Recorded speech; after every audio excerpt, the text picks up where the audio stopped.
Այսօր կշարունակենք մեր խոսքը արարչագործության մասին և կներկայացնենք աստվածային ստեղծագործության 6-օրյա փուլերը։ Աշխարհի արարման 6 օրերը խորհրդական փուլեր են և ներկայացնում են, թե ինչպես է տեղի ունեցել աշխարհի արարումը։ 6 օրերը ավելի շուտ նվիրապետական կարգեր են, քան ժամանակային փուլեր։ Այս կարգերի ամբողջությունը մարդն է, որի արարումով եզրափակվում է արարչագործությունը։ Այսպիսով, 6-օրյա արարչագործության պատմությունն ասում է այն մասին, թե ինչպես տեղի ունեցավ աշխարհի արարումը։ 6 օրերը խորհրդանիշներն են մեր շաբաթվա օրերի, սակայն դրանք ավելի շուտ նվիրապետական բնույթ ունեն, քան ժամանակագրական։ Ծննդոց գրքի առաջին գլխի 2-րդ համարը շարունակում է արարչագործության պատմությունը։ Երկիրը, այս ասելով նկատի ունի տիեզերքը, անձև ու անկազմ էր, խավար էր տիրում անդունդի վրա։ Սա խառնուրդն է դեռևս չդիֆերենցված տարրերի։ Աստծո հոգին շրջում էր ջրերի վրա, ինչպես Բարսեղ մեծն է ասում, ինչպես թռչունը, որ նստում է ձվերի վրա։ Իսկ ջրերը այստեղ նշանակում են տարրերի ճկունությունը։ Եվ Աստված ասաց. «Թող լույս լինի»։ Սա Աստուծո առաջին հրամանն էր։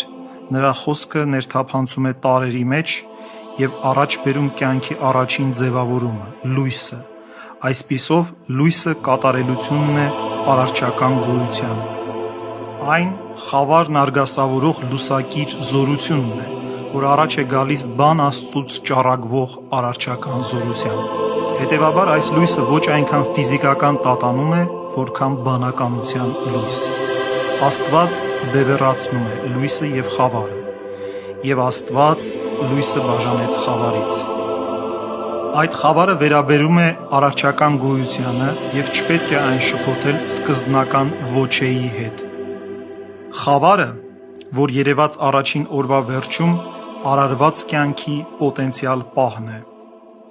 Այն իրենից ներկայացնում է միանգամայն բարի, պտղաբեր իրականություն, նման հողին, որ աճեցնում է հացահատիկը։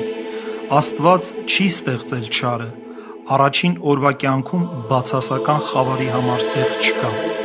Առաջին օրվա դրական խավարը արտահայտում է պտղաբերության ընդերքային խորհուրդը, կյանքի խորհրդի սկզբունքը, խորհուրդներ, որոնք հատուկ են այն ամենին, ինչն օժտված է ծնելիությամբ։ Երրորդ օրը Աստված վերջնականապես բաժանեց ներքևի ջրերը վերևիններից, այսինքն երկնավոր հաստատությամբ սահմանափակված երկրավոր տիեզերքը հրեշտակային հավիտյաններից կամ էոններից, որոնց մասին Ծննդոց գիրքը հետագայում չի խոսում։ Երրորդ օրը աստվածային հրամանով սկսվում են միմյանցից բաժանվել տիեզերական տարրերը,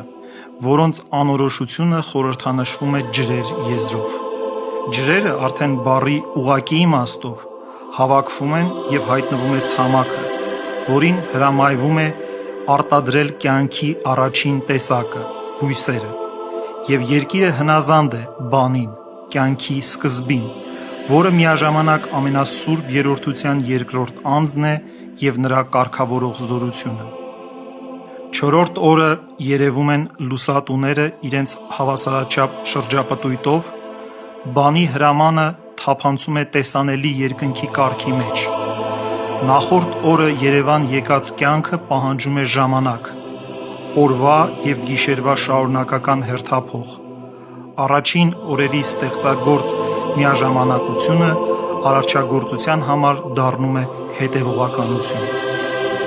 Հինգերորդ օրը բանը արարում է ձկներին և թռչուններին։ Ջուրը, խոնավությունը իբրև տարր, հրաման է ստանում արտադրել դրանց։ Այդպես հաստատվում է հետաքրքիր մերձավորություն լողացող և թռչող արարածների միջև, որոնց արտաքին ձևերը զուրկ չեն ընդհանրություններից, ինչպես նաև ջրի և օդի միջև, որոնք ունեն հոսանելիություն և մի շարք այլ ընդհանուր հատկություններ։ Այստեղ մենք հստակորեն զգում ենք, որ մեր առջև ոչ թե ժամանակակից կոսմոգոնիան է, այլ կյանքի և նրա նվիրակարգության այլ ըմբռնում, որի համար որոշիչ նշանակություն ունի նյութական ձևի խորհուրդը, Այն մեզ ուղղում է դեպի արարչության իմանալի խորքը։ Այսպիսի տեսությունը դարձել է շատ դժվար մեր ընկած բնության համար, բայց մենք կարող ենք այն ունենալ նոր արարչության մեջ, եկեղեցու մեջ, իբրև ծիսական խորհրդական տիեզերք։ 6-րդ օրը հողը, որպես տար, իր հերթին նույնպես հրաման է ստանում արտադրել կենդանիներ։ Եվ հանկարծ Սուրբ գրքի պատմությունը էապես նոր երանգ է ստանում։ Արարենք, ասում է Աստված։ Ինչ է նշանակում այս փոփոխությունը։ Հրեշտակային հոգիները ըստ Իսահակ Նինվեացու ստեղծվեցին լռության մեջ։ Առաջին խոսքը լույսն էր, հետո Աստված հրամայում է և օրհնում է։ Սուրբ Գիրքն ասում է. «Եվ Աստված տեսավ, որ այն բարի է»։ Բայց 6-րդ օրը կենդանիներին ստեղծելուց հետո, երբ Աստված ասում է արարենք մարդուն մեր պատկերով և մեր նմանությամբ, պատմությունը կարծես թե կանգ է առնում, և ամենասուրբ երրորդության անձերը խորհրդակցում են։ Այստեղ ի հայտ եկած հոգնակի թիվը մատնանշում է, որ Աստված եզակիություն չէ։ Եվ Աստված մարդուն արարեց իր պատկերով, Աստծու պատկերով ստեղծեց նրան, արու և էգ ստեղծեց նրանց։ Այսպես է բացվում Աստծո մեջ եզակի և հոգնակի թվի գաղտնիքը։ Ինչպես Աստծո մեջ անձնական սկիզբը պահանջում է, որ միակ բնությունը արտահայտվի անձերի զանազանության մեջ, այդպես էլ Աստծո պատկերով ստեղծված մարդու մեջ է։ Մարդկային բնությունը չի կարող լինել մոնադ, այն պահանջում է ոչ թե եզակիություն, այլ ընդհանրություն։ Դա սիրո բարի առանձնահատկությունն է։ Հետո աստվածային կարգադրությունը «Աճեցեք և բազմացեք, լցրեք երկիրը և տիրեք նրան» հաստատում է կապը սեռերի միջև և առաջին ամոլի իշխանությունը տիեզերքի նկատմամբ։ Բայց այս դրախտային սերը անշուշտ տարբերվում է մեր ընկած բնության ոչնչացնող սեքսուալիզմից, ինչպես որ մարդու աշխարհի նկատմամբ տիրական սրբությունը տարբերվում է այժմ տիրապետող փոխադարձ ոչնչացումից։ Աստված ճշտում է, և երկրի վրա բոլոր կանաչ խոտերը, բոլոր կենդանիների համար թող կեր լինի։ Չպետք է մոռանալ, որ աշխարհի արարման պատմությունը նկարագրված է ընկած աշխարհի չափով։ Մեր մեղքով ընկած լինելն է պատճառը, որ աղճատում ենք բառերի իմաստը, սեռի կյանքը, այնպիսի բազմացումը, որ Աստված է պատվիրում և օրհնում, մեր տիեզերքում անփոփոխելիորեն կապված է բաժանման և մահվան հետ։ Չէ՞ որ մարդը ենթարկվել է աղետալի որակափոխության, ընդհուպ մինչև իր կենսաբանությունը,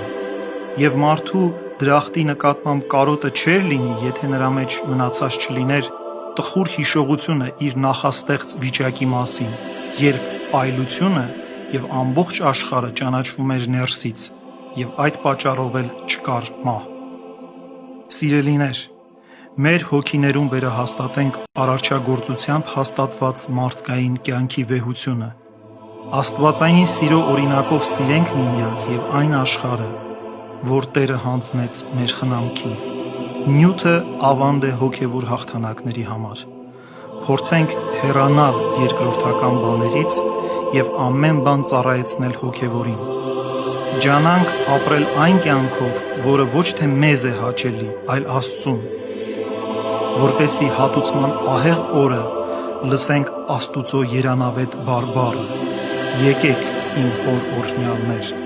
ժառանգեցեք աշխարհի սկզբից ձեզ համար պատրաստված արքայությունը»։